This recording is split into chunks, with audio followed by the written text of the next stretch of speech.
کے بعد سورہ فاتحہ اور جو بھی سورت پڑھنی ہو شروع کرتے ہیں، ٹھیک ہے؟ تو کیا شیعت میں اس طرح کی کوئی چیز ہے؟ آپ لوگ نماز کس طرح پہلے اسٹارٹ کرتے ہیں؟ نیت کے بعد تو اللہ نماز اکبر یہ کے ہے کہ بعد؟ آپ تکبیر کہنے کے بعد آپ سورہ پڑھ سکتی ہیں، ٹھیک ہے نا، کوئی بھی شخص سورہ پڑھ سکتا ہے، لیکن یہ ٹھیک ہے، مستحب ہے. وجہت وجہی للذی فطر السماوات والارض حنیفا مشرکا وما انا من حنیفا مسلما وما انا من المشرکین. یہ آیا پڑھنا ٹھیک تکبیرۃ الاحرام کے بعد یہ مستحب ہے، ٹھیک ہے نا، یہ مستحب ہے ٹھیک ہے، جی. نیت کے بعد یہ مستحب ہے. اس کے بعد آپ اعوذ باللہ من الشیطان الرجیم پڑھیں گی نچلی آواز سے، پھر بسم اللہ الرحمن الرحیم، اس کے بعد سورہ فاتحہ، پھر کوئی ایک اور سورہ پڑھیں گے، ٹھیک ہے نا. یہ قرآن نماز پڑھنے کا طریقہ ہے. مطلب یہ جو یہ سبحانک اللہم وبحمدک وتبارک اسمک کا پڑھ سکتے ہیں شروع میں؟ منع نہیں ہے. اللہ تعالیٰ کا کوئی بھی ذکر دیکھیں، سبحانک اللہم و تبارک اسمک و تعالی جدک، یہ اچھی چیز ہے. یہ یہ جی یہ آپ کس نماز میں کسی بھی وقت دیکھیں، نماز کے دوران کسی بھی اہل بیت علیہ السلام کے فرمان کے مطابق اللہ تعالیٰ سے اللہ تعالیٰ کا کوئی بھی تسبیح پڑھنا، اللہ تعالیٰ کا کوئی بھی جو صحیح ہو، کسی بھی زبان میں ہو، ضروری نہیں ہے کہ آپ عربی میں پڑھیں، آپ پنجابی میں، اردو میں بھی اللہ تعالیٰ سے دعا کر سکتے ہیں. جو بھی نماز کے رکوع میں، سورہ سے پہلے، فاتحہ سے پہلے، فاتحہ کے بعد، یہ سب جائز ہے نماز میں اہل بیت علیہ السلام کے اور آمین کے مطابق. اور یہ جملے سبحانک اللہم و تبارک اسمک و تعالی جدک، یہ بہت اچھے، بہت ہی خوبصورت الفاظ ہیں. یہ الفاظ اہل بیت علیہ السلام کی دعاؤں میں بھی ہیں مختلف جگہوں پر، لیکن میں نے نہیں دیکھا کہ تکبیر کے بعد کہنا اس کا کہتے تھے تکبیر کے بعد، وہی جو میں نے عرض کیا. لیکن اگر کوئی پڑھنا چاہے، یہ اچھے الفاظ ہیں، پڑھیں، اس کو منع نہیں ہے. ٹھیک ہے، کیونکہ میجورٹی اہل تشیع جو ہیں وہ نیت کے بعد سورہ فاتحہ سے اور سورت ملا کے شروع کرتے ہیں، تو یہ والا اہل سنت پڑھتے ہیں. یہ جاننا چاہ رہی تھی کہ کیا مجھے ایسا کرنا چاہیے نہیں. اچھا، دوسری بات ہے سر، قرآن شریف کی جو سورہ مائدہ میں وضو کا طریقہ ہے، اس میں یہ لکھا ہوا ہے کہ جو ہے میں تو اب ظاہر ہے پاؤں کو مسح کرتی ہوں، لیکن یہ ہے کہ میں بغیر کسی وضو کی نیت سے پہلے اپنے پاؤں کو کوئی چھینٹے پڑ گئی، کچھ ہوگی، وہ میں دھو لیتی ہوں، صاف کر لیتی ہوں، پھر اچھی طرح خشک کرتی ہوں، پھر میں وضو کے لیے کھڑی ہوتی ہوں. تو اب میں مسح ہی کرتی ہوں جیسے قرآن شریف میں مینشن ہے. اور سر لکھا ہوا ہے سورہ مائدہ میں کہ اپنے ہاتھوں کو کونیوں تک دھو لو، یوں. تو لیکن اہل تشیع کونی سے ہاتھ تک آتے ہیں اور اہل سنت ہاتھ سے کونی تک دھوتے ہیں. تو کون سا اوتھینٹک وے ہے؟ کیونکہ قرآن میں تو ہاتھ اہل بیت کونی علیہ تک ہے. السلام نے کوئی بھی چیز اگر دھونا ہونا تو اس کو اوپر سے نیچے تک دھوتا ہے نا، نیچے سے اوپر کوئی نہیں دھوتا، وہ بیوقوف ہوگا جو نیچے سے اوپر کی طرف دھو لے. پہلی بات یہ ہے. دوسری بات یہ ہے کہ اہل بیت علیہ السلام کے متعلق اسی آیت میں بلے الا جو ہے نا، میں آپ کو الی المرافق وامسحوا برؤوسکم وارجلکم الی المرافق، یہ اہل بیت علیہ السلام کے حدیث میں موجود ہے کہ اہل بیت علیہ السلام کا جو قرأت ہے اس میں مع المرافق ہے، یعنی کوہنیوں کے ساتھ، ہاتھوں کو کوہنیوں کے ساتھ، کوہنیوں کو ملا کر دھونا ہے. اچھا، میں ایک اور شرح بھی آپ کی خدمت میں عرض کروں کہ الا جو ہے عربی زبان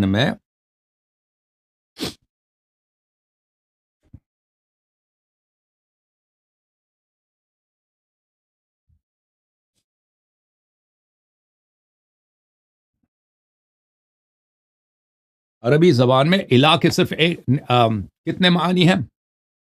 الا کے 8 معنی مغنی میں بتایا ابن ہشام نے.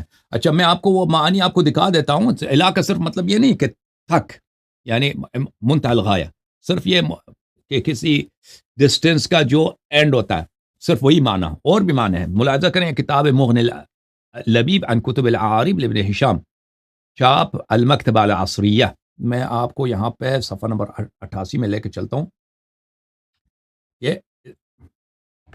یہاں پہ صفحہ نمبر 88 ہے الا، کیونکہ آیہ یہ ہے الی المرافق ثم اتم الصیام الی اللیل، انتہاء الزمان، کسی زمانی فاصلے کے انتہا کے لیے. والمعیہ الثانی معیہ، ٹھیک ہے نا. دوسرا معنی کیا ہے؟ معیت کے لیے، معیت. تو یہ اگر الی المرافق بھی ہو نا، جیسے ہمارے حدیث میں ہے کہ اہل بیت علیہ السلام اس کو اس طرح پڑھتے ہیں مع المرافق. اب الی المرافق بھی کہتے ہیں. الی المرافق، الا جو ہے مع کے معنوں میں آتا ہے، الا مع کے معنوں میں، یعنی ہاتھوں کو دھو لو کوہنیوں کے ساتھ. یعنی کونیوں نہ کہ کونیوں تک، کونیوں کو مع کونی، کونیوں کے ساتھ، ٹھیک ہے نا. تو پھر اس میں آغاز جو ہے وہ طبیعی طور پر آغاز، اگر کوئی حدیث نہ بھی ہوتی نا تو آغاز نیچے سے کرنا غلط ہے. آپ اپنے بدن بھی دھوتے ہیں نا، کوئی بدن اس طرح نہیں دھوتا جسم کو کہ پیر سے شروع کرے اور سر تک دھو لے، ہمیشہ سر سے نیچے، اوپر سے نیچے. تو اسی طرح اور پھر احادیث میں بھی یہ ہے کہ اہل بیت علیہ السلام نے جو رسول اللہ صلی اللہ علیہ وسلم کے دھونے کا طریقہ بتایا نا کہ ہاتھ پانی ادھر ڈالتے تھے اور پھر پھیرتے تھے. لیکن اہم بات یہ ہے کہ کچھ عوام جو ہے، کچھ لوگ جب ہاتھ دھوتے ہیں نا کونی سے رسٹ تک دھوتے ہیں. رسٹ کو اردو میں کیا بولتے ہیں بہن؟ اس کو کیا؟ کلائی کلائی کلائی کلائی تک. یہ غلط ہے، ہاں کلائی تک نہیں دھونا، انگلیوں تک دھونا ہے، ٹھیک ہے نا. جب دھوئیں گے تو یہاں تک کیمرے کے سامنے یہ اس طرح دھو لیں تاکہ انگلیوں تک دھو لیں، ٹھیک ہے نا. اگر کلائی تک وہ غلط ہے، انگلیوں تک دھونا. جی اچھا سر، وہ جو ہے میں نے دیکھا ہے کہ اہل تشیع کافی اسٹرکٹلی فالو چیزوں کو کر رہے ہوتے ہیں. وہ کیونکہ وہ اب پہلے تو لوٹا وغیرہ ہوتا تھا وہ وضو کے لیے، اب تو ہمارے پاس سنک ہے، غسل خانے، تو پھر بھی وہ ایک ہاتھ سے ہی نا وہ یوں کر کے چہرے کا ہوتا ہے. تو اب کیا کروں میں؟ دو ہاتھ سے ایک ہی دفعہ کر سکتی ہوں یا میں بھی پانی سے سنک سے ایسے ہی کروں؟ مطلب کیسے جو کروں؟ وضو جو ہے نا، جو رسول اللہ صلی اللہ علیہ وسلم کا وضو تھا اور امیر المؤمنین علیہ السلام کا وضو ہے، اور اہل بیت طاہرین علیہ السلام نے یہی وضو شیعوں کو بار بار کر کے دکھایا کہ یہ پیغمبر کا وضو اسی طرح تھا کہ ایک ہاتھ سے پانی اٹھاتے ہیں نا. پرانے زمانے میں وہ ہوتا تھا کہ پانی برتن میں لاتے تھے، وہ کسی بول میں کاسا ہوتا ہے نا، کاسی اردو میں کیا بولتے، کاسا ہی بولتے ہیں، بول کو کاسا ہی بولتے ہیں نا، یا لوٹا وغیرہ، جو بھی ہے اس میں سے پانی اٹھا کے یہاں پہ جہاں پہ آپ کی پیشانی ہے، جہاں پہ بال اگتے ہیں وہاں پہ ڈال کے پھر ایک ہی دفعہ پانی ڈالنا ہے. بعض لوگ 3 4 5، یہ غلط ہے. ہاں پانی ایک ہی دفعہ ڈالنا ہے، ایک ہی مٹھی پانی یہاں پہ ڈالیں گے، پھر اس کو پھیلائیں گے اپنے ہاتھوں سے اس کو پہنچا دیں گے. ہاں ایک ہی دفعہ کریں گے نا، یہ ایک دفعہ میں نے پانی لیا، ڈال دیا، یہ بس ختم، چہرہ ختم ہو گیا. اور پھر دوسرا پانی لوں گا، ایک اور مٹی پانی لوں گا، یہاں پہ ڈالوں گا، یہاں تک، یہ سب. پھر تیسرا یہ 3 مٹھی سے پانی، وضو میں 3 مٹھی پانی جو وضو کے اجزاء. وضو سے پہلے وضو کا جزو نہیں ہے. ناک میں پانی 3 دفعہ ڈالنا، منہ میں 3 دفعہ پانی ڈالنا، یہ وضو کا جز نہیں ہے لیکن سنت ہے. پہلے کلی بولتے ہیں نا اردو میں، کلی کرنا، 3 دفعہ کلی کرنا. ناک میں پانی 3 دفعہ ڈالنا، ناک، یہ وضو کا جز نہیں ہے لیکن یہ سنت ہے، کر دینا چاہیے. وضو سے پہلے ہاتھوں کو کلائی تک دھونا، یہ بھی سنت ہے. پہلے ہاتھوں کو کلائی تک دھوئیں گے، پھر کلی کریں گے، پھر ناک میں پانی، یہ پھر اس کے بعد وضو شروع ہوتا ہے. اس سے پہلے وضو نہیں ہے لیکن وہ سنت ہے، ٹھیک ہے نا. پھر یہ چہرہ دھوئیں گے، دائیں ہاتھ بائیں ہاتھ، 3 مٹھی پانی سے 2 دفعہ پانی ڈالنا جائز ہے، سنت نہیں ہے، جائز ہے. 3 دفعہ وہ بدعت ہے، 3 دفعہ ڈالیں گے گناہ، ٹھیک ہے. پھر اس کے بعد سر کی مسح کریں گے، پھر دائیں پیر کی، پھر بائیں پیر کی. سر میں وہ ایک شیعہ عالم ہیں، ان کو ہی دیکھ رہی تھی، انہوں نے کہا کہ عورت جو ہے پہلے وہ یہ جو اندر کی سائڈ ہوتا ہے پانی ادھر کو ڈالے، پھر دوسرا لے کے پانی ادھر کو ڈالے. بالکل حدیث ہے، اس کی حدیث، پہلے عورت جو ہے اندر، پھر باہر.